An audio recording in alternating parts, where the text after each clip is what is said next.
Hi everyone, welcome to Ethernal Realms and welcome to the month ahead astrology reading. Make sure you check your sun, moon, and rising signs for a comprehensive view of the month. Additionally, I would recommend watching the tarot reading of the month ahead to get a different perspective.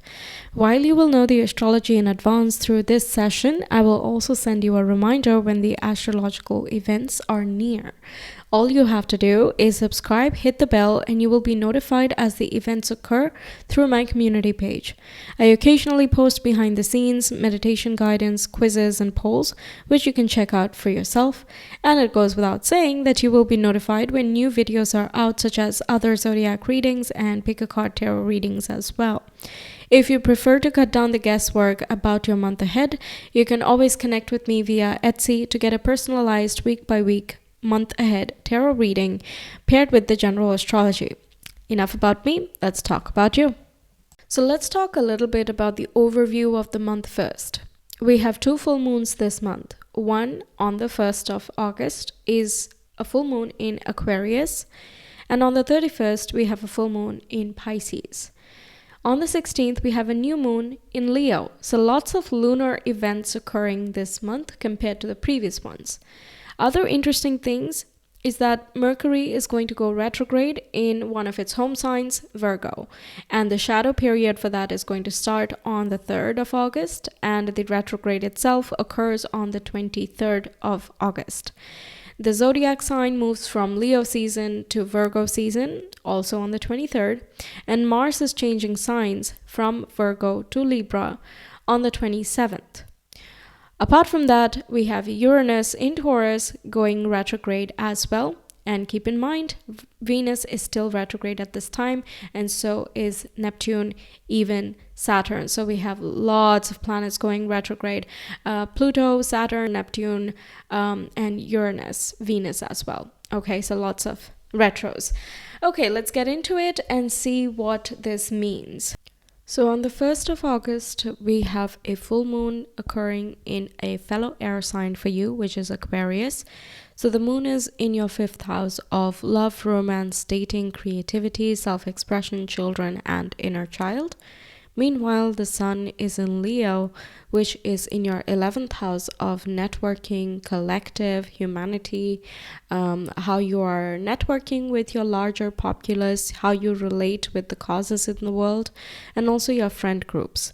So this opposition can bring about a completion, release, or a pivot point connected with the area of your childhood creativity.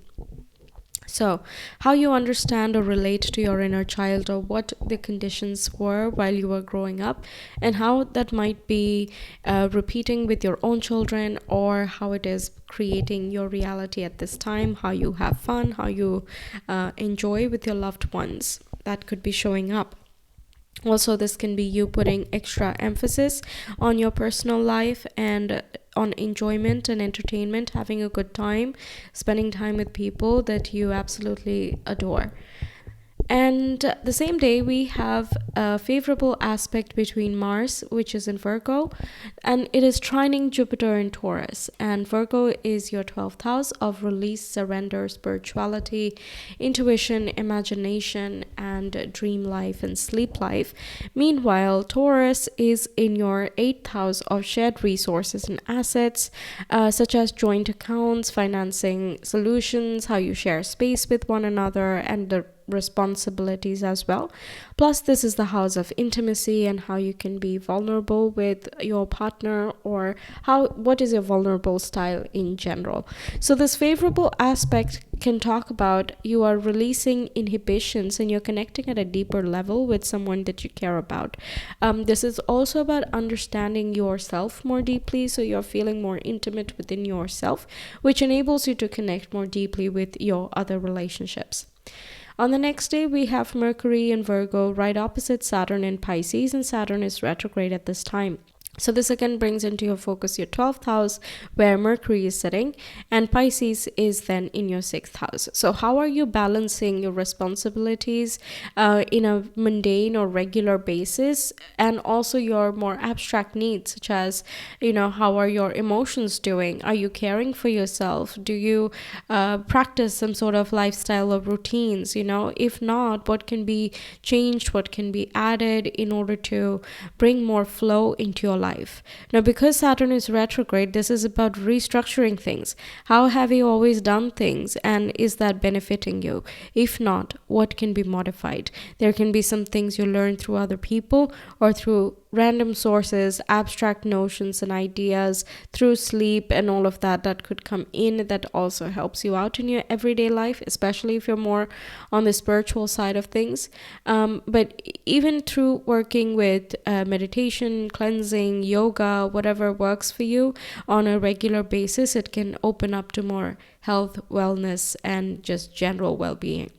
On the next day, we have Mercury going into shadow phase. So from the 3rd till the 23rd, whatever you discover, the ideas that come to mind and the priorities that become obvious to you, they are likely going to be revised, redone in a way, like reviewing certain things can happen around this time. Okay, then we have on the 7th, the Sun in Leo, which is your 11th house. And that is squaring with Jupiter in Taurus, which is your 8th house.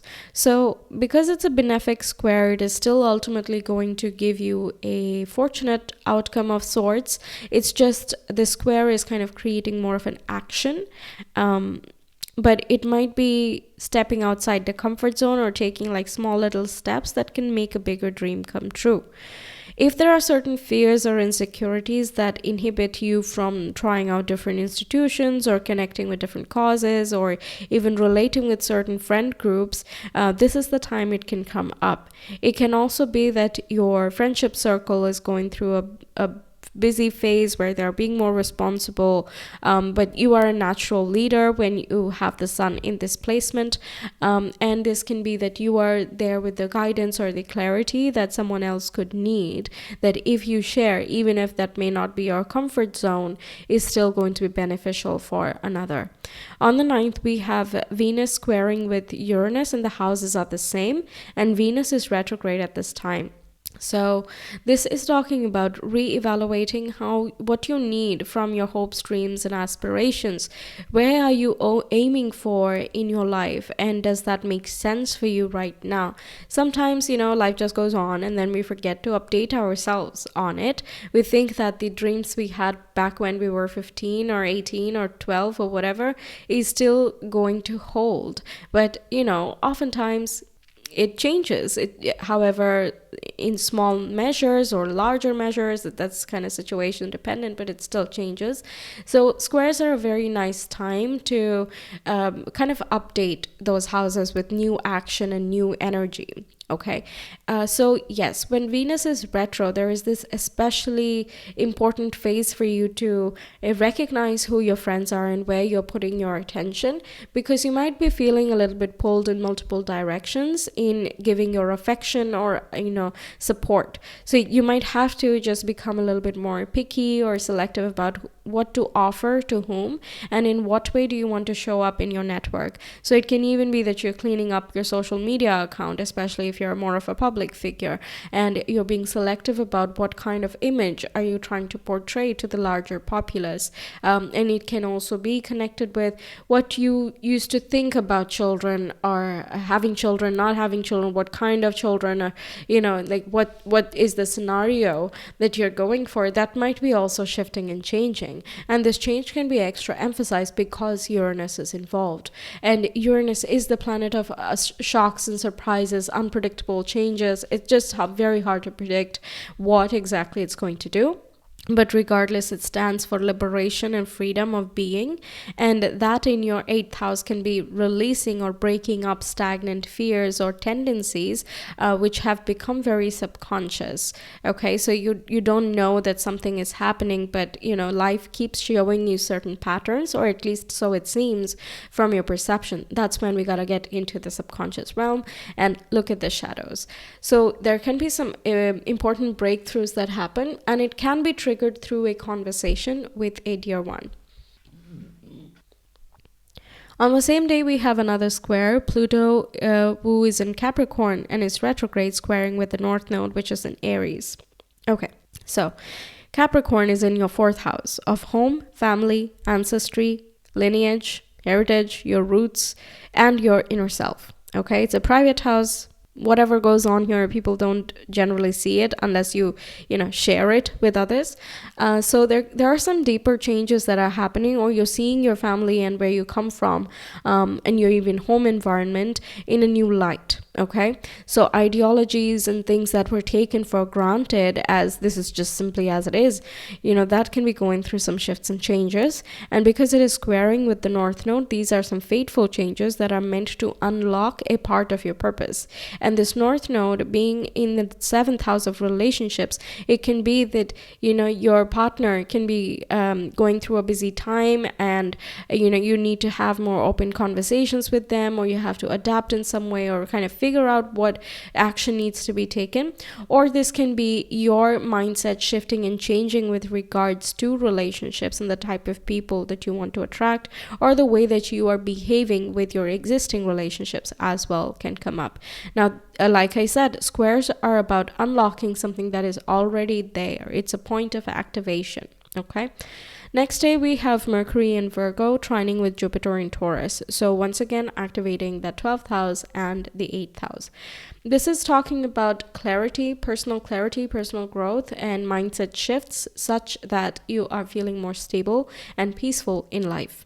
This can also be, especially if you're involved in like research or anything where you work behind the scenes, this can be a time of breakthroughs. And if you work with any healing professions as well, this is talking about having a nice discussion with clients, or you just kind of experiencing lots of growth within yourself.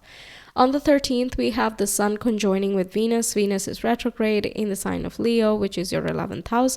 Wherever the Sun goes, the light follows. Wherever it goes, the focus also moves. So when it is so close to another planet, it really puts the focus on, is this what you want? If yes, go ahead, renew or promise, keep going, and don't stop. If it is no, this is not what I want, something needs to change. Okay? In the sign of Leo, the Sun is very strong. So it is going to make it very, very clear to you, and also to the people around you, as to what type of image you're trying to portray. So it becomes even more necessary, and you might feel this necessity around this time, where you just have to make certain restructures or changes, or even shifts within yourself, how you relate to success, or how you relate to your friends. What is their importance in your life, and in what ways have they been there for you or not been there for you? What exactly are your needs and desires? That's something to be evaluated, that comes up around this time with extra emphasis. On the 16th, we have a new moon in Leo. So all the work, everything that is being done in that Leo house with the Venus retrograde and the Sun being there, is essentially bringing a new beginning around this time. And yes, it is squaring with Uranus over here, but it is also trining with the North Node and Chiron. So there might be some shifts and changes that need to be made, which are not voluntary, or they're not expected, or they're out of your comfort zone. Okay, three things that could, make it unpleasant. But because of the trines, even though loosely present, they're still there. It indicates that it's a very healing influence this day. Okay, there can be a new chapter coming in, new potential is showing up. But again, with any new beginning, there is a lack of experience, so that can lead to a bit of an idealism. So be watchful of that bit. But apart from that, it really talks about some personal liberations and breakthroughs, especially because we also have a trine aspect between Mars in Virgo and Uranus in the 10th house, in Taurus, in your 8th house. So this is basically indicating that there are some steady improvements you're doing to your life, your health, your diet, your sense of security, stability, harmony, also your feeling of groundedness. This can be restoring your health and well-being. Perhaps you're resting more, or you're prioritizing your sleep life, or you're doing some type of inner work, cleansing and purging that's absolutely doing some good for you. This also talks about the resources that you share. You're very at peace with how things are being divided between you and another. On the 21st, we have another favorable aspect. This is about the sun being in Leo, trining with the North Node in Aries. So this talks about how your friends, conversations with your friends or your network, and following your aspirations that can bring you this renewed sense of passion, zest, inspiration in life. There can also be this creative spirit and spark that just unleashes, and you are a creative zodiac. So, you're feeling this in a nice manner, I would say, because Leo is at a favorable angle with you. And Aries and Leo are friends, so it works out.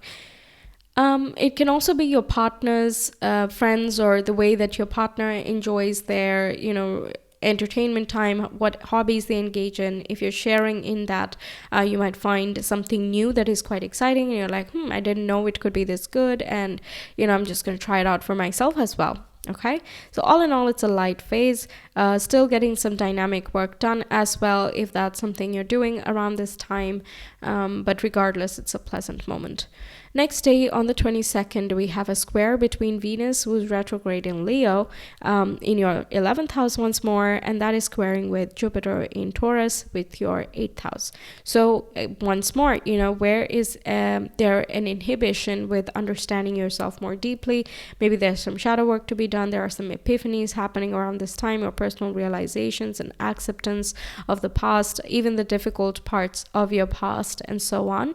And that can be leading to some very nice breakthroughs with how you connect with your loved ones, who are not only your one-on-one relationships, but just people in general. And because Venus is retrograde here, I would say that even if it's a beneficial square, just avoid over-promising, because there's a tendency to under-deliver in this time, mainly because lots of planets are retrograde or are going to go retrograde. So that might just put unnecessary stress on you or other people. So if you can avoid it, not too many promises, and just doing what you can, basically. It's very important to care for yourself, because Venus retro means love comes from within, abundance is from within. So that's ultra important. Okay, the same day we have an opposition between Mars in Virgo with Neptune in Pisces, and Neptune is retrograde. So once again, the 12th and 6th houses come in. How much are you working? How much are you resting? How much are you working on your physical well-being? And how much are you working on your spiritual body?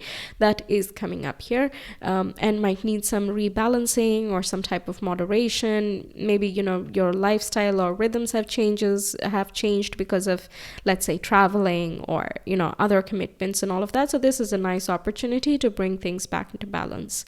The next day, we have the zodiac season shifting from Leo season to Virgo season, and the sun, aka the focus, moves from Leo to Virgo, which is your 12th house, and it is time to focus on your rest state.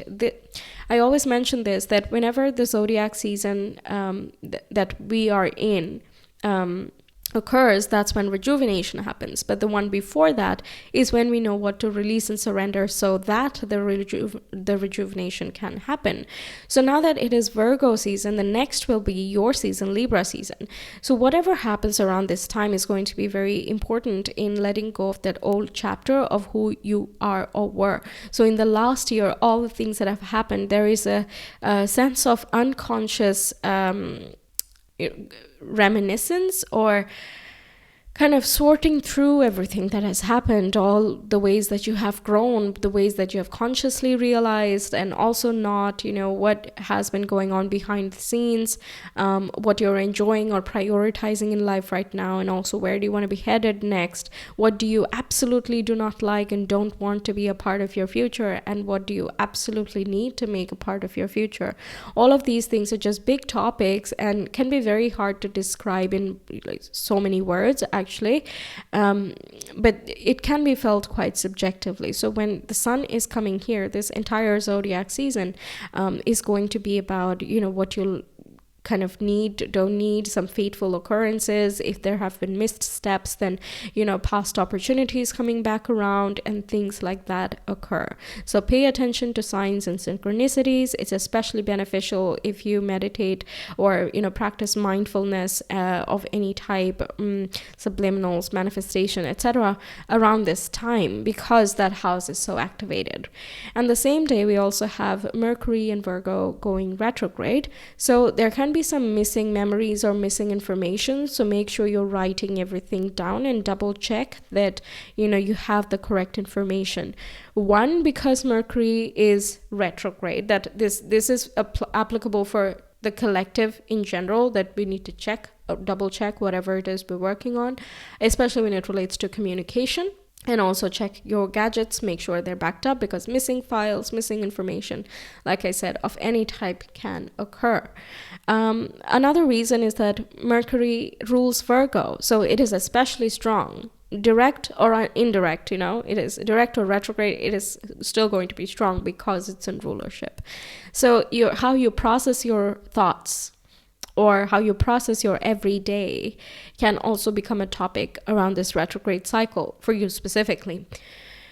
Okay, next we have on the 25th, Mars in Virgo trining with Pluto in Capricorn, and Pluto is retrograde, and this brings into focus your 12th house and 4th house. Both of these houses are again internal, but there is a sense of peace, resolution, self-acceptance, understanding, and there's whatever secrets or realizations that occur connected with your home and family environment that is likely to lead to some type of resolution.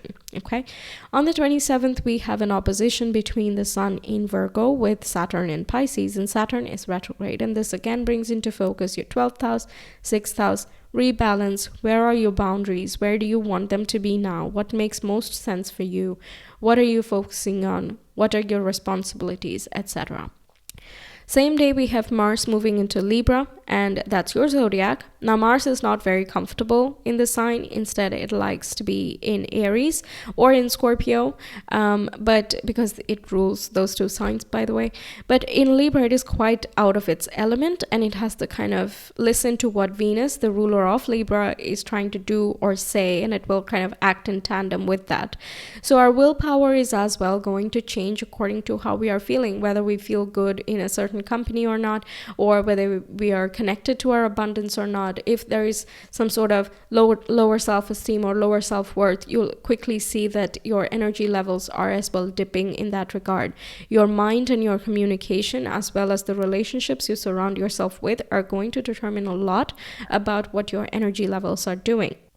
So once again, if certain things are just not resonating with you from your environment, it is not helping you move along in a fulfilling, in a purposeful manner, then maybe there is a time to, diplomatically put it aside for some time, because Mars in Libra is just very strongly diplomatic. And also it can be such a peacemaker, can see both sides of a story, can see the truth in many different stories, and it can be difficult to decide certain things, but if you're trying to put two and two together or figure out a way to work with one another, that can be a very nice use of this whole transit. Okay, on the 29th, we have Uranus in Taurus going retrograde, and that's your 8th house. So it might be difficult to have sudden epiphanies because it's not coming out on its own.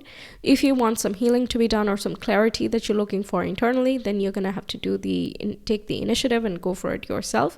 And it's likely going to be a private matter. So if you're used to going to a therapist and finding answers, it might be a little bit more difficult in a traditional sense. Maybe alternative healing methods can work around this time, or it is more spiritual needs that are going to work work instead of, physical efforts or physical exercise in general. On the 31st, we have another full moon. This one is in Pisces. And so the moon is in Pisces, which is your 6th house of routines, lifestyle. And the sun is in Virgo, your 12th house. So all of the steps and decisions that you've been taking, especially in the previous week, with that Mars opposite Neptune and the sun opposite Saturn connected to these houses, you're likely to see some type of result or culmination. And because it's a time of a full moon, it can either complete the entire cycle, change the tracks in order to bring the true fruition of the original intent or the original purpose of all of this, or it is going to just release because it's done, it's time to surrender and move on towards a new cycle. So that's what I have for you. Thank you for being here. I really hope you enjoyed and that the messages help you out throughout the month. Stay tuned for the tarot reading as well. I will be uploading them soon. Make sure you subscribe and hit the bell so you're notified whenever that's up. And if you enjoyed the reading, please do like and comment your thoughts if you have any. It will be really lovely to hear back from you, and it really helps the channel grow as well. I will see you some other time. Until then, take care. Bye.